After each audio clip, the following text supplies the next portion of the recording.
Hey there, all you creepers and rapers. Welcome to another episode of the Femme Fatalities. I'm your co-hostess, Anna, and I'm here with... Hey, Grieflings and Frightlings, it's Margaret and Anna. What fun movie are we talking about today? Well, this movie puts the FU in fun because I still don't understand what the heck I just watched. It's none other than Bodies, Bodies, Bodies. Ooh, so real quick, any of our Gen Z younger generations, or if you love this movie, please comment, let us know what you think about this movie. This is part of the new wave of horror that is entertaining us, confusing us. Trigger warnings. Blood. Lots of blood. Blood, Yep. blow, and babes. That's how I would summarize this movie. Sex, drugs, drinking, Pete partying. Davidson. Yeah. Lack of awareness, whether it's self-awareness or awareness of your environment or those around you. Yes. Mm-hmm. So you were not a fan of Bodies, Bodies, Bodies. I was slightly taken aback at how self-absorbed, entitled, and clueless all of the characters in this film were. To me, and this is very millennial of me, don't come for me. I know that I'm not 20 anymore. I'm very well aware of this. But when I was 22, I had a full-time job, a part-time job. I was a full-time student, and I had a mortgage. So I could not relate to these characters by any means.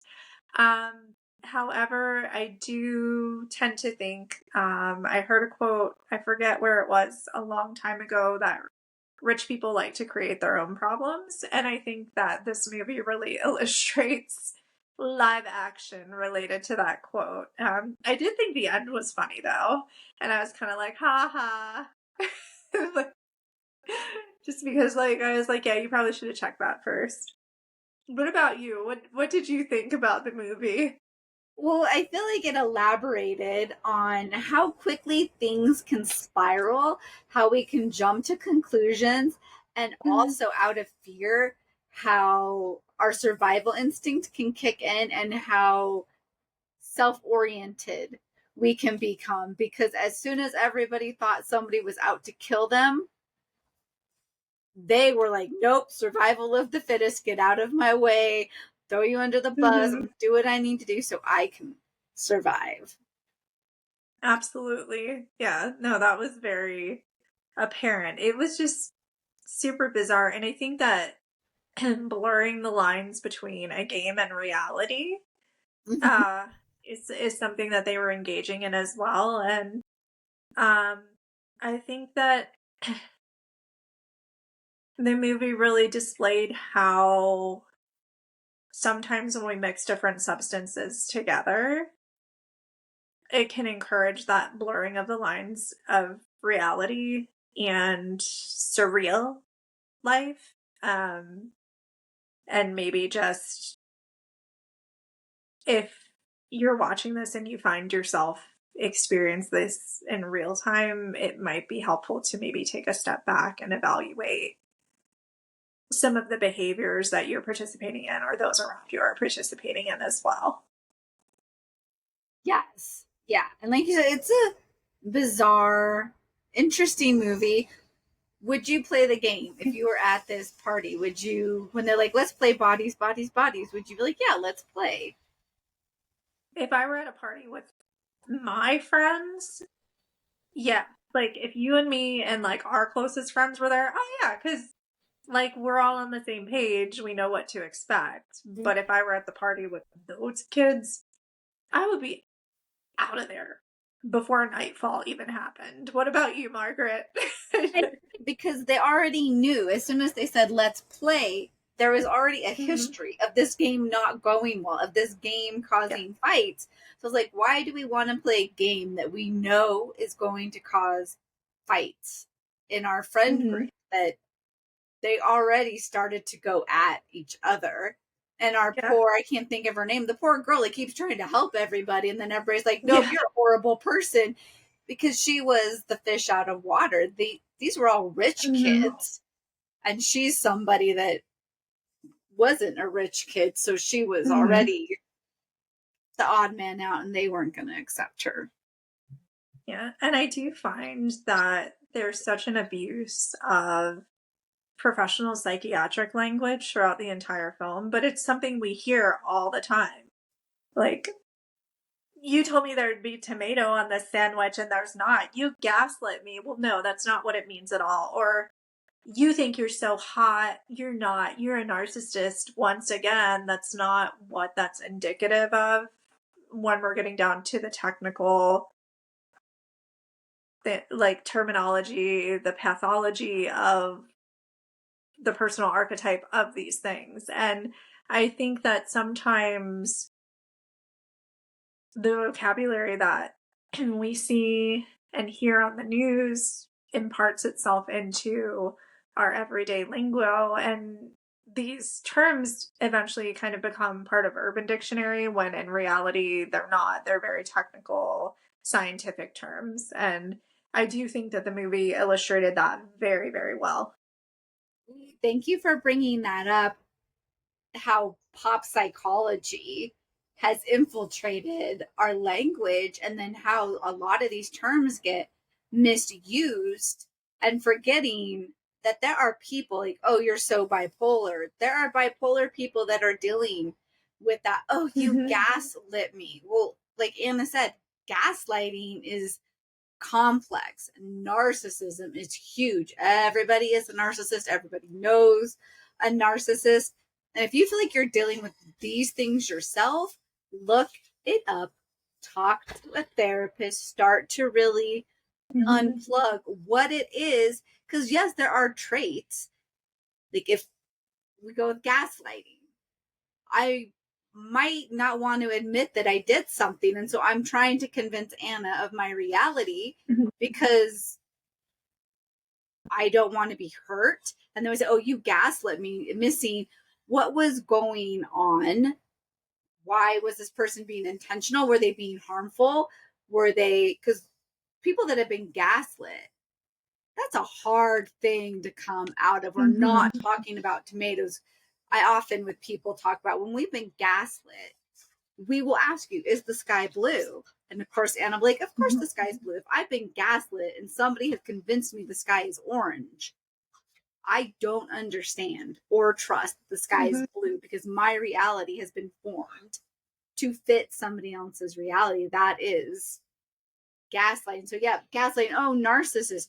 Are they being self-absorbed because they got something going on? Like, what is it? Or like Anna was saying, these are complex diagnoses, and we all can display these things. That doesn't Yeah. mean that it's happening to us or we are those things. Mm-hmm. Absolutely. Yeah, and I think something that we can really take from this movie too, if we're applying it to, change, loss, grief type behavior, the old adage, count to 10. If something is happening,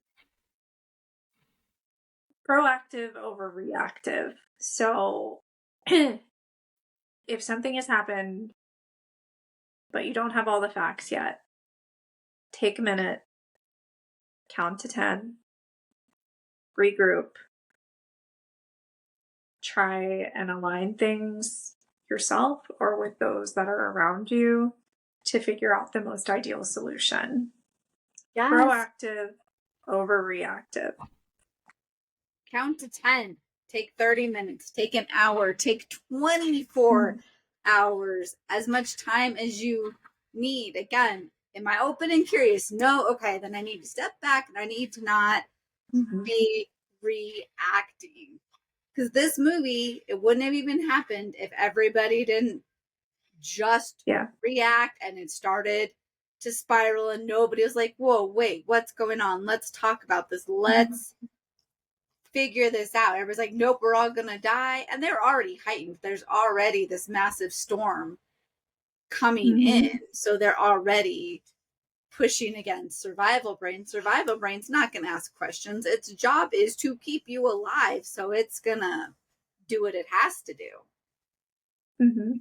Yeah, and I will say though, if there would have been someone like Margaret or myself there when Pete's character's body was discovered, we would have been like, okay, let me take a look at the entry wound. Oh, his cell phone's right here. Let's see if he recorded anything. Let's look for clues. Like, we would Scooby-Doo it up. We wouldn't just be like, you're trying to kill me. But we're thanatologists, so that's probably why. To me, jump to that. You're trying to kill me yeah. now. Oh my gosh, what just happened? Yeah, like what no happened? Concern. Yeah, it's just that there's a corpse in front of you and you don't even really bother to check it. Like, it just, to me, it was so bizarre. And I do think that the complaints that a lot of other generations have about this specific generation are extremely amplified in the movie. I definitely think that's true. And I know a lot of Gen Zers. I work with many Gen Zers. They're absolutely phenomenal, wonderful people, and I think they're a delight to be around. I don't know. I'm curious if the writer, director, producer is anti Gen Z or just anti elite persons, or kind of what it was. I don't know if amusing was the right word that I would use for the movie, but it was something else. That's, in my opinion, it was Yes. something else. Yeah. And how would you summarize it, Margaret? How would you best Something else. describe? Yeah, I'll go there Yeah. with you. Yeah. It was different. I Yeah. think it's one of those Definitely. horror movies you have to be in the mood for. Like, it's not, if you're Yeah. like, I want to watch a horror movie, and there's a whole bunch of ones that fit that. This one feels like you need to be in the mood for Yeah. this type of horror movie. Because if you're not, Absolutely. you're not. Yeah. Yeah. Yeah. Definitely. It's a different type of horror. It's not a standard slasher by any means. No. Yeah. Well, and before we go, I do have to ask you, in the entire movie, which character do you relate the most to? The non-existent dog? I don't know. Remember, there's a dog door, and there wasn't Yeah. even a dog, right? So I don't know. How about you? Yeah, I would say the non-existent dog too. He was smart. He's like, I'm getting out of here. Yeah. Yeah. Yes. Oh my goodness.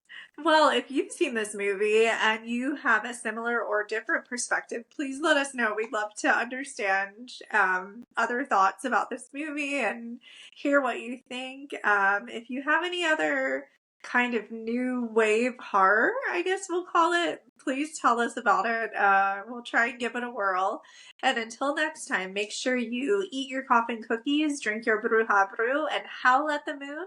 And don't forget, Like, subscribe, follow. Thanks for watching and listening. bye bye.